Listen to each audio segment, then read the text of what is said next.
Dark Vador est réputé pour être l'un des personnages les plus détestés et craints de la galaxie, en partie à cause de la multitude d'actes effroyables qu'il a fait subir à travers celle-ci. Mais cependant, il est également l'un des rares personnages à avoir eu la chance à la fin de sa vie de connaître une rédemption en éliminant la véritable menace Dark Sidious et en se purifiant totalement du côté obscur. Ainsi, la question que l'on s'est posée est la suivante. Peut-on pardonner les actes de Dark Vador ? À première vue, Vador ne semble pas vraiment être pardonnable. En effet, ce dernier est responsable de la mise en place d'une multitude d'actions effroyables, comme le massacre du Temple Jedi à la fin de l'épisode 3, où ce dernier en est carrément arrivé à exterminer une dizaine d'enfants sans aucune pitié. Nous pourrions également citer son duel contre Kirak Infila dans le comics Dark Vador de 2015, où ce dernier n'a pas hésité à décimer une population entière pour déstabiliser le maître Jedi afin de l'exécuter. Enfin, comment ne pas révéler le massacre aux abords du Dentif 4 où Vador extermine de sang-froid tous les soldats rebelles qui s'interposaient sur son chemin. A noter aussi qu'il a collaboré toute sa vie de Sith avec Palpatine pour entre autres l'aider à construire l'étoile de la mort, une arme supermassive capable de détruire des planètes tout entières, ou bien encore pour l'épauler dans la traque massive des derniers Jedi survivants de l'Ordre 66, rien que ça.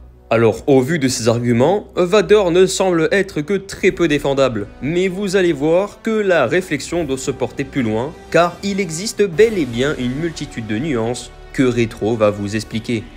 Effectivement, malgré les actes terribles de Vador, ce personnage n'en est pas arrivé là par hasard. C'est en effet un homme qui, par le passé, a perdu tout ce en quoi il lui était cher, que ça soit dans un premier temps sa mère, puis la confiance de l'Ordre Jedi, et enfin la pire des choses qui lui soit arrivée, la perte de sa femme. De plus, comment ne pas citer le fait que depuis sa tendre enfance, il a toujours été sous la tutelle du pire des manipulateurs de toute la galaxie. Je veux bien évidemment parler de Palpatine, qui pendant de longues années s'est approprié les faiblesses du jeune Jedi pour pouvoir les exploiter au moment venu.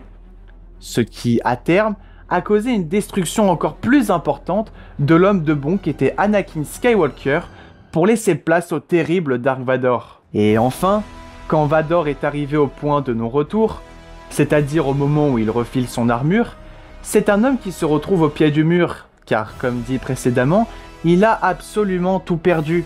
Sa famille, ses proches, son enveloppe physique et même sa liberté. En somme, tout ce qui définissait l'identité d'Anakin Skywalker. Ainsi, ce dernier n'a pas eu le choix d'accepter sa nouvelle identité. C'était soit ça, soit la mort qui l'attendait.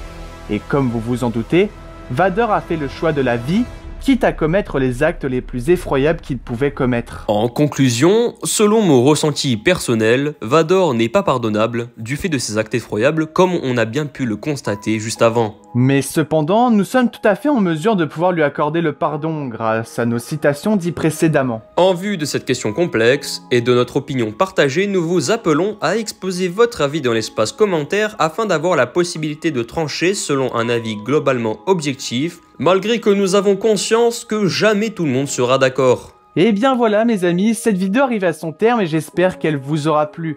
Si c'est le cas, comme d'habitude, n'hésitez pas à lâcher votre big pouce bleu de l'espace, à vous abonner et que la force soit avec vous. Ciao!